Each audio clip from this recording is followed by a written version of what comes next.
사도신경으로 신앙 고백하시겠습니다. 나는 전능하신 아버지 하나님 천지의 창조주를 믿습니다. 나는 그의 유일하신 아들 우리 주 예수 그리스도를 믿습니다.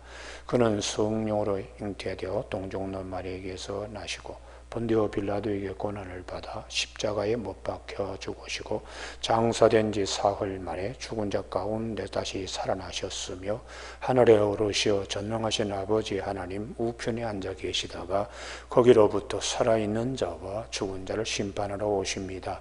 나는 성령을 믿으며 거룩한 공교회와 성도의 교제와 죄를 용서받는 것과 몸의 부활과 영생을 믿습니다.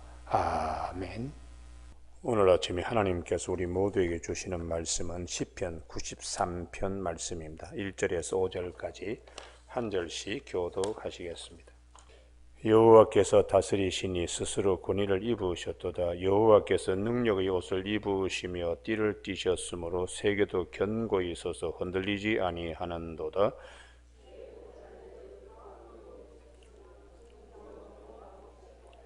여호와의 큰 물이 소리를 높였고 큰 물이 그 소리를 높였으니 큰 물이 그 물결을 높이나이다.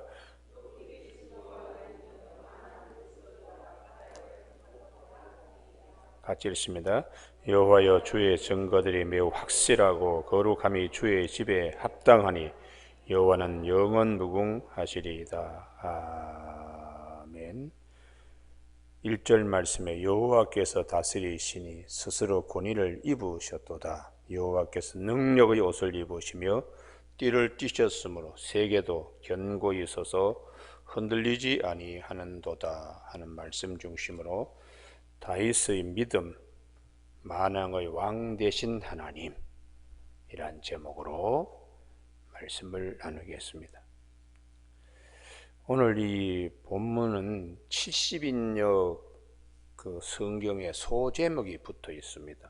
그 70인역 성경의 소제목은 땅의 기초가 세워진 날 곧 안식일 전날에 라는 소제목 뒤에 다윗의 찬양시라고 이렇게 소개하고 있어요. 그래서 모든 것을 다 만들고 난 다음에 하나님께서 안식하시면서 무엇을 생각하셨을까? 다윗은 그것을 이제 염두에 두고 이 시편 93편을 이제 지었다.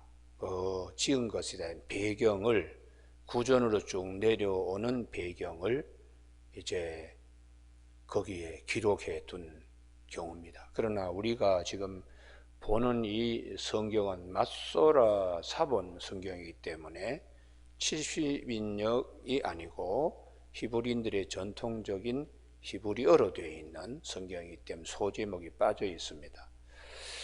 오늘 본문 말씀을 통하여 하나님이 다윗의 믿음이 얼마나 신실한가, 역시 다윗이다, 역시 다윗이다, 그걸 이제 우리가 아침에 같이 나누어야 하겠습니다. 사울 임금과 다른 여호와 인식이죠. 하나님의 신지식이 사울 임금과 다르다는 것이.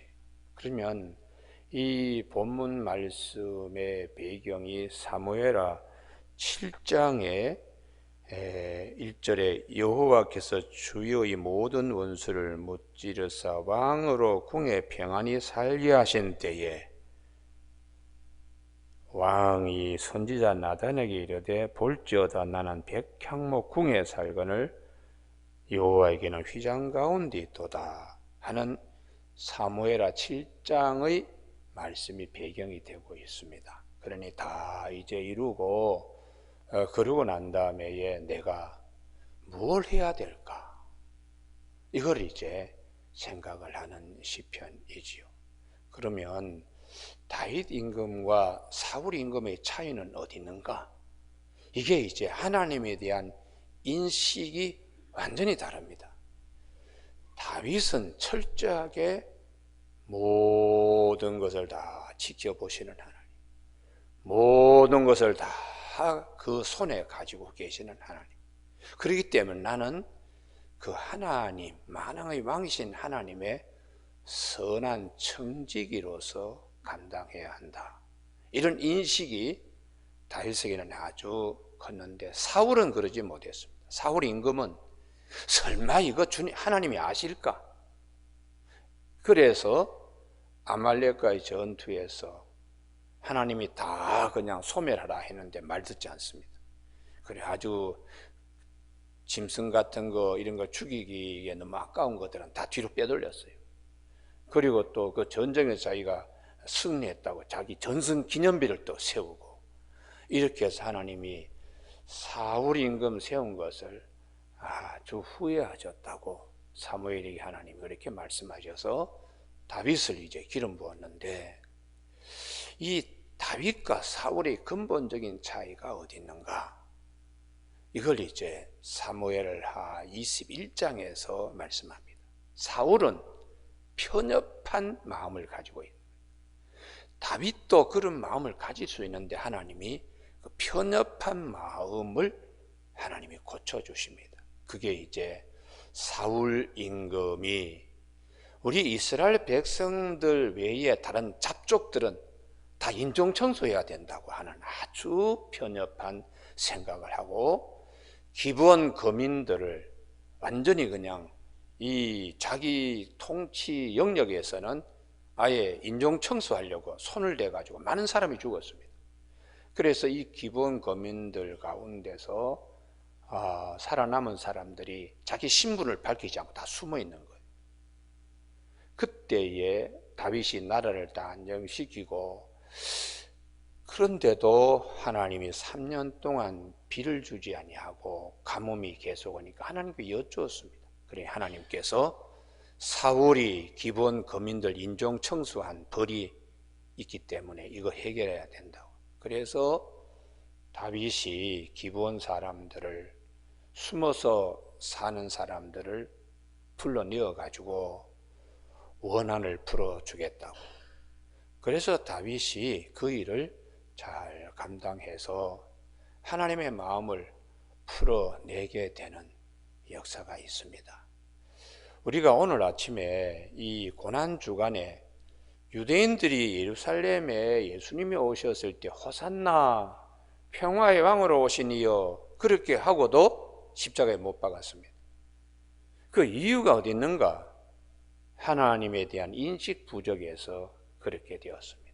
그것은 편협한 마음 때문에 그렇게 했습니다. 유대인들의 왕, 로마의 압제에서 해방시킬 그런 이제 것으로만 이 예수님을 인식을 했는데 예수님은 그 시대에 국한되어서 그 로마 병사들을 무찌르기 위해서 주님이 오신 것이 아닙니다. 주님께서 오신 것은 하나님의 뜻을 하늘에서 이룬 것 같이 땅에서도 이루어지도록 하기 위하여 그게 평화의 왕으로 오시는 것이거든요. 그러면 평화의 왕으로 오신 예수님은 로마의 병사도 죄를 알지 못하고 저지르기 때문에 저들이 알지 못하고 하는 것입니다. 저들의 죄를 사하여 주옵소서. 그러시면서 십자가상에서 참 평화를 이루시는 귀한 축복으로 오늘도 우리가 죄인들이 다 예수님 때문에 생명의 길을 가게 되고 하나님의 자녀가 되는 복을 우리가 누리게 되는 것입니다. 할렐루야. 그래서 오늘 이 시편 93편은 다윗은 하나님은 어떤 분이신가? 만왕의 왕이시다는 거예요. 유대인의 왕만이 아니라는 것입니다. 그래서 여호와께서 다스리시니 스스로 권위를 입으셨도다. 여호와께서 능력의 옷을 입으시며 띠를 띠셨으므로 세계도 견고히 서서 흔들리지 아니하는도다. 온 세상이 다 그분의 권위 안에 능력 안에 있기 때문에 온 세상의 왕이라는 것이에요. 여러분 오늘 아침에 우리가 만왕의 왕이십니다. 할렐루야. 이 믿음을 가지면 그 다음에 우리에게 주시는 축복은 어느 곳에 있든지 무엇을 하든지 만왕의 왕이신 하나님이 나와 함께 동행하시고 나를 지켜보시고 나를 도와주신다는 믿음을 갖기 때문에 참 평화를 누릴 수 있습니다. 그래서 족장들 가운데 왜 야곱이 이스라엘 12지파의 아비가 될 수 있는가? 신지식이 아브라함과 이삭과 달랐습니다. 그래서 창세기 28장에 그가 외삼으로 갈 때에 막막하잖아요. 그때 하나님이 꿈에 나타나서 야곱을 만날 때 야곱이 뭐라고 그랬는가? 여호와께서 과연 여기 계시거늘 여기가 하나님의 집이고 문이라고. 이제 우리 아버지 이삭의 집에만 하나님이 계시던 신인식이 이게 아니구나. 어느 곳에나 계시고 내가 이렇게 외울 때 찾아오셔서 나와 영교하시는 하나님이라고 하는 이런 이제 넓은 그 믿음을 갖기 때문에 외삼촌 라반의 집에서도 그런 믿음을 잃지 않고 많은 어려운 가운데서도 이 심성의 두 때를 이루고 12아들을 데리고 12지파의 아버지가 되는 이런 이제 야곱이 된 것입니다. 오늘 아침에 그래서 이 다윗은 주의 보호자는 예로부터 견고히 있었으며 주는 영원부터 계셨나이다. 여기 아주 중요한데요. 초시간적인 하나님이시라는 거예요. 우리는 왕이고 모든 피조물은 시간의 범주 안에 갇혀 있습니다.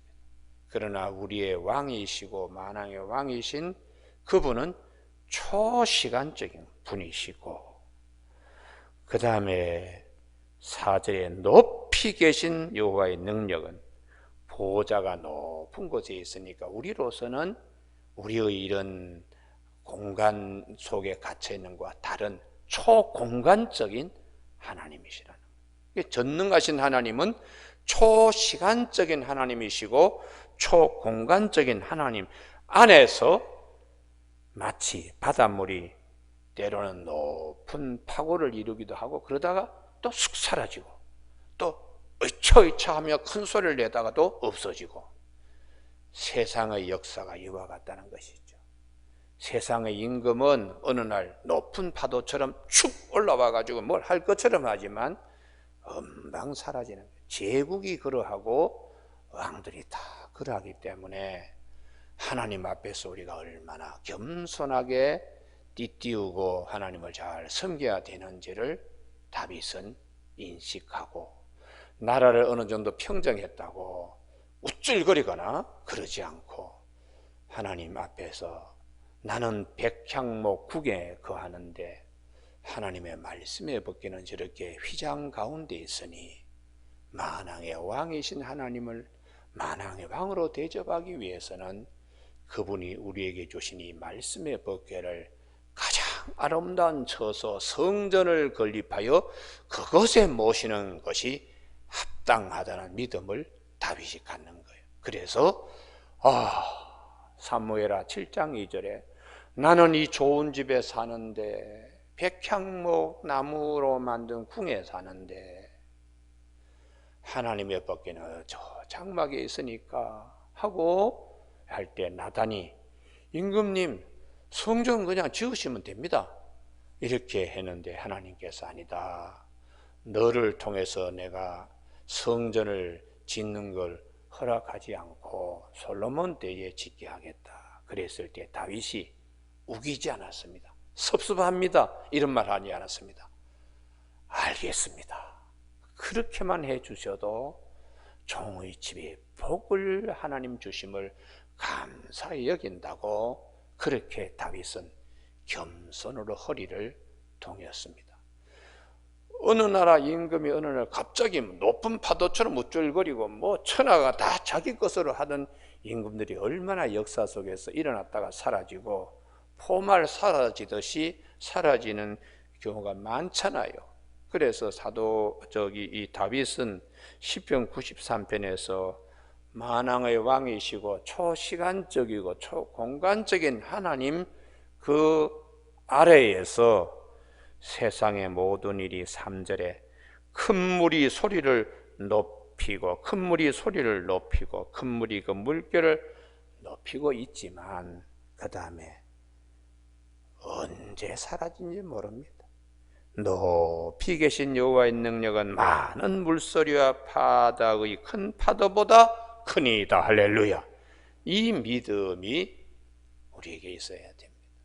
여러분, 그래서 아브라함에게 하나님이 약속하신 창세기 14장 19절에 살렘왕 멜기ጼ덱이 젖과 떡과 포도주를 가져와서 전쟁에 나가서 돌아오는 아브라함에게 복을 주옵소서. 그 복이 무엇인가? 창세기 22장 18절에 천하 만민이 내 씨로 말미암아 천하 만민이 복을 받으리라. 예수 그리스도로 인하여 참 평화가 오게 하시는 하나님의 말씀을 아브라함이 받은 거예요. 그러니까 그 말씀대로 이루어지려고 그러면 편협해서는 안 됩니다. 사울 임금처럼 우리에게는 기본 족속 이방 잡족이 있어서 안 된다고, 이게 이제 예루살렘에 올라오신 예수님 유대의 왕으로만 생각하기 때문에 그러니 이제 우두를 범한 것이죠. 그래서 사울 임금은 기본 거민들을 척결할 때에 여호수아가 했던 여호수아 9장에 성전에서 레위인을 돕는 나무 패고 물 깃는 느디님의 족속이 된 것을 기억하지 못하는 거예요.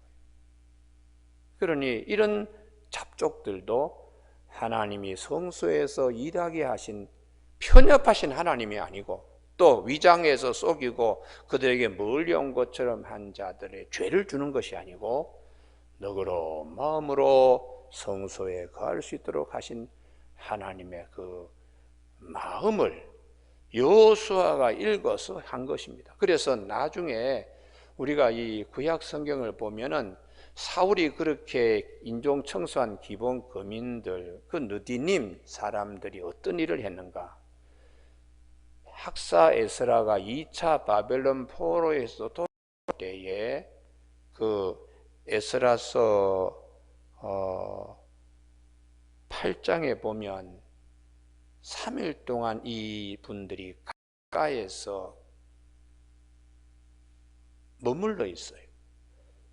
사람들이 돌아오려고 하는데 레위인이 한 사람도 없는 거예요. 제사장들이요. 그래서 할 수 없이 이 느디님 사람들을 만나가지고 이 레위 사람들을 조금 데려와야 되는데 좀 찾아서 오라고. 그래서 38명의 레위인들, 제사장들을 찾아가지고 느디님 사람 220명이 2차 바벨론 포로에서 돌아옵니다. 그리고 느헤미야가 이 쭉 목록을 작성할 때도 느디님 사람들을 목록을 아주 귀하게 여기고 있어요. 그런 이제 기부원 거민들인데 사울은 철저하게 이들을 배제시키려고 한 편협한 마음을 가지고 있었기 때문에 하나님께서 아브라함에게 복을 주신 그 씨로 말미암아 천하 만민이 복을 얻으리라 하는 것에 이걸 들어가지도 못하고 나오지도 못하고 걸림돌이 본인이 되는 것이죠. 근데 다윗은 너그러운 마음을 가지고 모든 것이 다 하나님 휘하에 있습니다. 하나님의 뜻대로 내가 그 뜻을 잘 받들어야 되는데 하는 마음으로 그가 나를 어느 정도 평정한 후에 하나님이 안식했을 때에 6일 동안 모든 걸 만들고 안식했을 때에 무엇을 생각하셨을까? 그걸 생각하면서 다윗이 오늘 시편 93편을 노래 불렀다고 70인역은 소제목으로서 그렇게 얘기를 하고 있습니다. 여러분, 오늘 아침에 예수님께서 유대인만을 위하여 예루살렘에 올라오시고 성전 정화를 하시고 또 많은 말씀을 하시고 십자가에 달리신 것이 아니고 만왕의 왕으로 평화의 왕으로 오시기 위하여 십자가에 달리셨기 때문에 이러한 이제 만왕의 왕에 대한, 평화의 왕에 대한 인식을 사도들과 사도 바울은 유대인과 달리 하나님의 인식을 가졌습니다. 그래서 사도 요한은 말씀이 육신이 되어 우리 가운데 오셨다고, 우리가 그의 영광을 보고 독생자, 아버지의 독생자의 영광이요 은혜와 진리가 충만하다고 하면서 영접하는 자, 그 이름을 믿는 자들에게는 하나님의 자녀가 되는 권세를 주신다고요. 그가 유대인이든지 이방인이든지 상관없이 영접하는 자, 그 이름을 믿는 하나님의 자녀가 되는 권세를 주신다고. 그렇게 만왕의 왕, 평화의 왕이 되심을 요한복음 1장 12절에서 선포하고, 사도 바울은 오늘 여기는 꼭 아침에 찾아야 되는 에베소서 1장을 꼭 기억하셔야 돼요. 오늘 아침에 이 1장 때문에 우리가 마음에 평화가 있습니다. 에베소 1장 3절입니다. 찬송하리로다 하나님 곧 우리 주 예수 그리스도의 아버지께서 그리스도 안에서 하늘에 속한 모든 신령한 복을 우리에게 주시되. 이게 유대인만 주는 게 아닙니다. 할렐루야. 모든 그리스도 안에서 믿는 자에게 주시는, 유대인이나 헬라인이나 그 복이 4절 곧 창세전에 그리스도 안에서 우리를 택하사, 이 예정입니다. 예정. 할렐루야. 그렇게 하셔서 6절에 5절에 그 기쁘신 뜻대로 우리를 예정하사 예수 그리스도로 말미암아 자기 아들들이 되게 하셨으니 이는 그가 사랑하시는 자 안에서 우리에게 거저 주시는 바 그 은혜의 영광을 찬송하게 하려는 것이라. 할렐루야. 이렇게 풍성하신 하나님, 그 하나님 앞에서 우리가 편협된 사고를 가지면 안 되고, 모든 것이 다 그리스도 안에서 통일되게 하려 하시는 하나님의 기쁜 뜻을 우리는 잘 기억해야 한다고. 10절 다 같이 읽습니다. 시작. 하늘에 있는 것이나 땅에 있는 것이 다 그리스도 안에서 통일되게 하려 하심이라. 할렐루야. 아멘. 이것 때문에 다윗의 믿음이 더 두드러지는 거예요. 예루살렘, 그분이 언젠가 오셔서 이 모든 하나님의 뜻을 이루시는 평화의 도성, 그래서 성전을 짓겠다고 다윗이 그랬던 것입니다. 그래서 예수님이 요한복음 2장에서 당신 자신이 성전이라고 하시면서 헐어내어라, 내가 3일 만에 다시 짓는다 해서 부활에 대한 말씀도 같이 겸하여 우리에게 주셨습니다. 오늘 아침에 우리가 이 고난주간에 종료주일 호산나 다윗의 자손이여 우리에게 평화를, 우리를 구하여 달라고 하는 호산나 다윗의 자손이여 찬송하리다 주의 이름으로 오시는 이여, 가장 높은 곳에서 호산나 하고 맞이했지만은 그들의 편협한 사고에서는 벗어나지 못했다. 그런데 우리는 오늘 아침에 아브라함에게 하나님이 약속하신 천하 만민이 복을 받으리라, 그 말씀과, 그리고 다윗이 사울 임금과 다르게 이런 이제 하나님 앞에 모든 왕 중에 왕이신 하나님의 겸손으로 찬양한 이 시편과 에베소서 1장 10절에 예수 그리스도를 통하여 하늘에 있는 것이나 땅에 있는 모든 것이 다 통일되게 하려는 하나님의 계획 가운데 우리를 하나님이 부르시고 예정을 입어서 우리가 하나님의 자녀가 된 이 큰 은혜가 얼마나 큰 것인 걸 아침에 깨닫는 저와 여러분이 되시길 바랍니다. 이 믿음을 가지면 모든 것에서 초월할 수 있습니다. 시간과 공간 속에서 우리가 부딪히는 일이 얼마나 많아요. 파도가 일어나듯이 포마를 일으키면서 부딪히는 일들, 그러나 그 위에 계시는 하나님을 바라보면서 하나님이 우리에게 예수 그리스도를 통하여 주시는 귀한 평화와 안식이 우리에게 직선적으로 임하는 축복이 있습니다. 오늘 아침에 꼭 그 은혜를 다시 한번 기억하는 아침 되기를 바라고 정말 평화의 왕으로 호산나 찬양하는 우리 모두가 되는 아침 되기를 주님의 이름으로 축복합니다. 기도하시겠습니다. 하나님 아버지, 다윗의 신실한 믿음, 만왕의 왕 대신 하나님 되심을 다윗은 시편 93편으로 노래 부르고 하나님께 찬양시로 헌시하였습니다. 오늘 아침에 우리 모두에게 평화의 왕으로 오신 예수 그리스도, 유대인이나 헬라인이나 죄인이나 의인이나 다 주님 안에서 통일되어 하나님을 기쁘시게 하는 삶이 되게 하시는 이 귀한 말씀들 앞에 오늘 우리의 마음이 편협되지 않고 부드럽고 너그럽고 부드러운 하나님의 마음으로 시간과 공간을 뛰어넘는 지존하신 하나님의 은혜의 보호자를 바라보는 아침 되게 하여 주셔서 마음에 여러 가지 일어나는 모든 생각들을 잠잠하게 하여 하나님이 우리에게 주는 평화, 세상이 주지 못하는 평화를 누릴 수 있는 아침 되도록 성령님 도와주시길 원하옵고 예수님의 이름으로 기도드립니다. 아멘. 하늘에 계신 우리 아버지의 이름을 거룩하게 하시며 아버지의 나라가 오게 하시며 아버지의 뜻이 하늘에서와 같이 땅에서도 이루어지게 하소서. 오늘 우리에게 이루어갈 양식을 주시고 우리가 우리에게 잘못한 사람을 용서하여 준 것 같이 우리 죄를 용서하여 주시고 우리를 시험에 빠지지 않게 하시고 악에서 구하소서. 나라와 권능과 영광이 영원히 아버지의 것입니다. 아멘.